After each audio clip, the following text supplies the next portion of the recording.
Master Banwari Lal मकान खाली करके हमेशा के लिए शहर छोड़कर जाने की तैयारी कर रहे थे। उनका इकलौता बेटा केशव ट्रक के अंदर सामान सेट कर रहा था। 4-5 मजदूर लगे हुए थे जो अंदर से पलंग, सोफे, कुर्सियां इत्यादि उठा उठाकर लाए जा रहे थे और गाड़ी में भरते चले जा रहे थे। गली मोहल्ले के लोग अपने अपने घरों के बाहर तमाशबीन बने खड़े थे। बस देखते रहने के अलावा किसी के पास करने के लिए कुछ था भी नहीं। ना कोई इस लायक बचा था कि कुछ बोल सके, लेकिन माहौल में एक दुख जरूर घुला हुआ था। ऐसा दुख मानो किसी बेकसूर को सरेआम सजा दी जा रही हो और लोग आत्मग्लानि भरी निगाहों से देख रहे हो। बनवारी लाल एक ऐसा शिक्षक जिसने यहां सैकड़ों बच्चों का भविष्य बनाया। जिन बच्चों ने इनकी लाठी खाई वे कामयाब हो गए। जीवन में ज्यादा कुछ कमाया नहीं था सिवाय सुकून के, जिसे भी तमाम मोहल्ले वालों और शहर वालों की संकीर्ण सोच ने पिछले 7-8 सालों से खत्म कर रखा था। शिक्षक रहते उन्होंने अपने शिष्यों को बहुत अच्छी शिक्षाएं दी थी, लेकिन शायद सब करियर बनाने में ही लगे रहे थे। तभी उन्हें रिटायरमेंट के बाद से अपनी दी हुई शिक्षा पर चलता कोई आदमी नजर नहीं आया। हाँ, नौकरी करके तनख्वाहें लाते बहुत नजर आए। आज अपने ही 13 वर्षीय पोते के वर्तमान से प्रताड़ित होकर इस जहन्नुम से निकलने की अंतिम तैयारी कर रहे थे। तभी उनका मित्र गोपाल दास आ धमका, बोला, अरे बनवारी, ये सामान बांधकर कहां रवाने हो रहे हो भाई? सब ठीक तो है? बनवारी लाल ने कहा, सब ठीक है, हम मकान शिफ्ट कर रहे हैं। गोपाल दास ने पूछा, सब ठीक है तो मकान क्यों शिफ्ट कर रहे हो? बनवारी लाल ने कहा, शहर से करीब 20 किलोमीटर दूर गिरधर नगर नाम की नई कॉलोनी कटी है।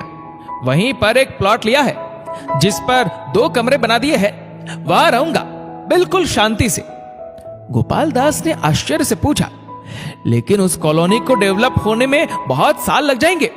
वो तो एक तरह का जंगल है, 2-4 मकान मुश्किल से होंगे वहां। इतनी अच्छी जगह छोड़कर ऐसे वीरान बियाबान में क्यों जा रहे हो भाई? कारण तो बताओ मुझे कुछ। बनवारी लाल ने चारों तरफ खड़े तमाशबीन लोगों की तरफ नजर घुमाई और मोहल्ले वाले को सुनाते हुए बोले, मेरा इकलौता पोता है माधव, जिसे हम प्यार से बंटी कहते हैं। उम्र उसकी अभी 13 साल हुई है। उस बच्चे का जीना हराम कर रखा है इस मोहल्ले के पढ़े लिखे जाहिलों ने। गोपाल दास ने पूछा, वो कैसे? क्या किया मोहल्ले वालों ने? बनवारी लाल ने घर की दीवार की तरफ इशारा करते हुए गोपाल दास को दिखाया, ये देखो दीवार पर क्या लिखा है? मीठा।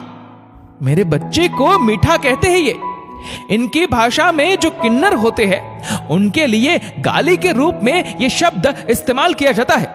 महीने भर पहले कोई कोयले से लिख गया था, मैंने मिटवाया नहीं, क्योंकि दीवार पर लिखा तो मैं मिटा दूंगा, मगर इनके सड़े दिमाग पर लिखी इबारत मैं कैसे मिटा पाऊंगा?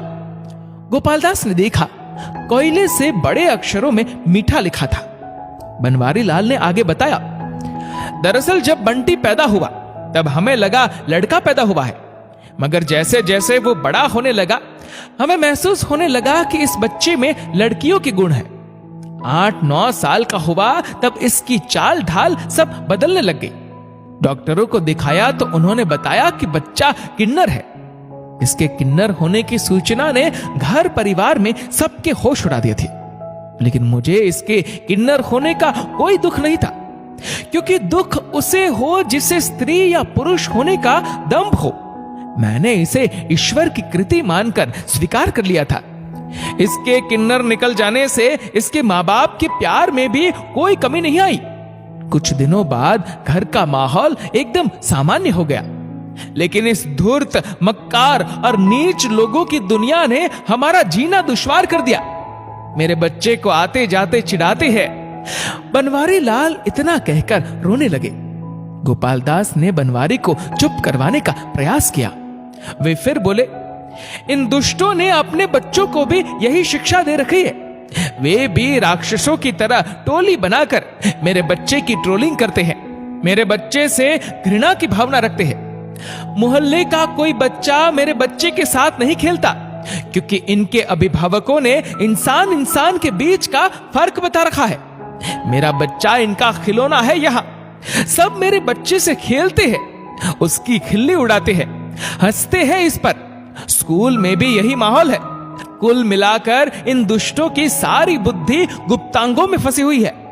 मेरा बच्चा तो प्राकृतिक है। दुनिया में लाखों लोग हैं जो ना मर्द है ना औरत। उन्हें प्रकृति ने जैसा बनाया वे वैसे ही है, लेकिन इन लोगों की सड़ी हुई अक्ल इनके खुद के द्वारा निर्मित की गई है। इन्हें सिर्फ खुद जैसे लोग ही इंसान नजर आते हैं। जो इनके जैसा नहीं वो मानव नहीं। इनके मानवता के पैमाने में हम लोग फिट नहीं बैठते, इसलिए ऐसी जगह जा रहे हैं जहां इंसान नहीं रहते हो। गली के सारे लोग शर्मिंदगी चेहरे पर ओढ़े हुए खड़े थे। तभी कुछ बच्चे बाल्टी और पूंछा लेकर आए और बनवारी लाल के घर की दीवार साफ करने लगे। बच्चों ने कुछ ही मिनटों में दीवार साफ कर दी और मास्टर बनवारी लाल से क्षमा मांगने लगे। बच्चों की हिम्मत देख मोहल्ले वासी भी आगे बढ़े। मास्टर बनवारी लाल के चरण स्पर्श कर माफी मांगने लगे और ट्रक में भरा सामान फिर से खाली करने लगे। बनवारी लाल ने अपने आसपास के लोगों को जीवन की अति महत्वपूर्ण शिक्षा दे दी थी। दोस्तों, इस वीडियो के बारे में आपकी क्या राय है नीचे कमेंट करके जरूर बताएगा। और वीडियो अच्छा लगा हो तो इस वीडियो को लाइक करेगा, शेयर करिएगा ज्यादा से ज्यादा लोगों तक। और ऐसे ही और भी इंस्पिरेशनल वीडियोस के लिए सब्सक्राइब करें हमारे यूट्यूब चैनल को और फेसबुक पर फॉलो करें हमारे पेज को। धन्यवाद।